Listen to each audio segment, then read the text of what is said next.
Police and prosecutors say it's one of the most troubling teenage deaths they have ever investigated. It started with a wild, drug-fueled party in one of the wealthiest areas of Chicagoland. They say it ended in a fatal overdose, a bizarre cover-up, and a web of lies. In a Fox Chicago exclusive, Mark Saxenmeyer exposes the scheme that has baffled a West suburban community for nearly 2 years. On December 15th, 2007, 17-year-old Michael York began the day here, inside one of the poshest homes in one of the most exclusive neighborhoods of West suburban St. Charles.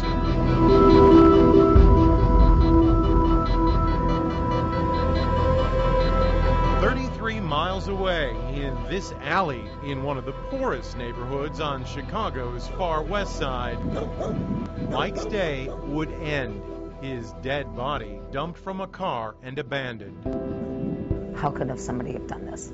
How could another human being do this to another person? It took just a day for police to inform Mike's mother, Kathy Reinert, that her son had been found dead. But half a year would pass before investigators would uncover a single additional lead. Didn't know how he died, didn't know when he died, didn't know how he got put there, none of it. For 6 months, the teenagers and 20-somethings who partied in this mansion with Mike York on the last night of his life would maintain a vow of silence, a vow Kathy Reinert believes they had hoped to keep for life. I think that was their intention. Yeah. Hey, I'm Mark Saxenmeyer with Fox News. Are you with the Parkers? Sort of. The owners of this home were out of town the night of the party. I can't talk. The party their daughter Lindsay threw. The party that Jordan Billick attended, but no one was talking about it. Hey, are you Michael? Yes, I am. The truth began to unfold when, according to police reports, this other party attendee, Michael Mangano, made a startling confession. I know that you were there, but you're not charged or anything. No comment? Mangano confided to a friend that he knew how Mike York had died, and that friend then told Kathy Reinert. It was horrifying for me and devastating. More than a year after Mike York's body was found, police charged Lindsay Parker and Jordan Billick with obstruction of justice, claiming they conspired to cover up York's death after an apparent heroin overdose. Billick told police they were all heroin users, and that York lost consciousness. Billick said partygoer Nathan Green had injected York with the drug. Green has been jailed in connection with York's death since January. This is your seat right here. This is the first interview he's ever granted. Nobody killed this boy. Nobody did it to him. Green says at one point there were more than 100 people at Lindsay Parker's house during a party that lasted several days. Drinking, smoking pot, taking acid, eating Valiums. And during that time, he claims he, Billick, Mangano, Parker, and York all drove back and forth to Chicago's west side to buy heroin from street dealers. Everybody got their own drugs. A seemingly endless party until Mike York wouldn't wake up. How did he look? He was purple. So I was like, well, I don't know what to do, you know. Was he dead? Yeah. Did anyone say we need to call 911? No. Why not? Everybody was scared. I mean, for one, you got a bunch of heroin addicts in the house. You guys don't understand what this addiction does to people. You don't understand how bad it's going on here or the severity of it. Heroin-related arrests and overdoses are at an all-time high in Chicago's suburbs. Police blame the emergence of Mexican drug cartels selling some of the strongest and purest heroin ever seen in the Midwest for as little as $10 a bag.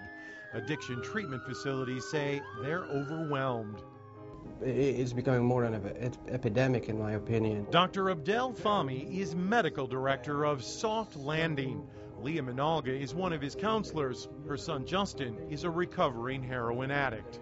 And the problem with heroin is you become so selfish that all you care about is yourself.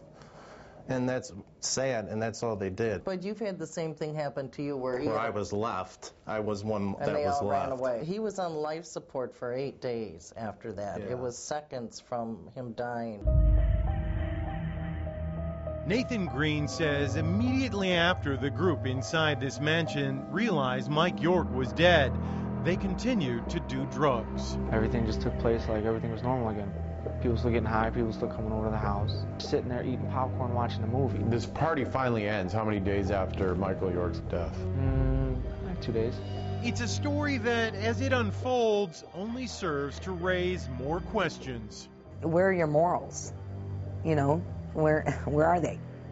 Apparently you don't have any, but you don't have any because you're on drugs. Drugs so strong, so powerful, so all-consuming, the comfort of West suburban wealth and human decency becomes so small and insignificant. Nathan Green makes it abundantly clear with this startling final confession. You drove the body to this alley? Yeah, we did. Me and Jordan. People didn't know what to do with him, and we're just like, well, we're right here, we're gonna get heroin anyways. His kid's dead, you drop him in an alley, and then you go buy more drugs. What is wrong with you? It's the drug. I mean, it takes you, and there's no stopping.